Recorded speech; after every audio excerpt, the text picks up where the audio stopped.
We are Greg and Weatherly Bates. We own and operate Alaska Shellfish Farms here in HALIBUT COVE, Alaska. We are the largest oyster farm in Alaska and the only mussel producer in Alaska. It is October.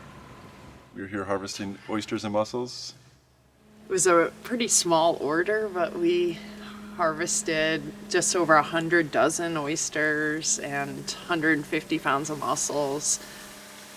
I think about it a lot, but the oysters we planted in 2010, the year our daughter was born, and she's now 5 years old, so a lot of the oysters we raise are between 4 and 5 years old.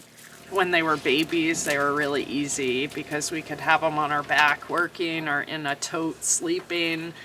There was a few hard years where I had to stay ashore with the kids, but now we're back and the kids are 5 and 7 and they're a huge help. Our son this year put in about a day of work a week, and he was actually really helpful, and he can count and he can weigh and he can do some of the jobs, and they also can bait their own hooks, so we don't have to help them constantly. They can entertain themselves.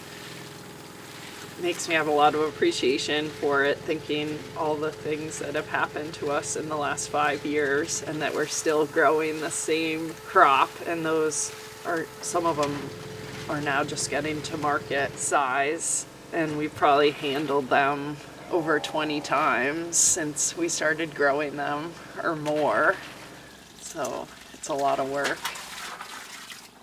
I'll get up and head down to the harbor at 5 or 6 and it's still dark out, and I run across the bay in the dark, and I'll get over here and get on the boat, on the oyster boat, and go out in the oyster boat because that has the lights and I can go out and still work the oyster farm in the dark. After I'm done pulling up the oyster cages, spraying out each cage and dumping it into totes, I will go over to the mussel raft and pull up to the mussel raft and start pulling mussel lines under our mussel processor, and the lines will be stripped, hauled up by the block, and then stripped by the stripper and declumped in the declumper. It's all washed and sorted and ready for market when that comes out the back end. And then I'll bag them up and box them and head to town.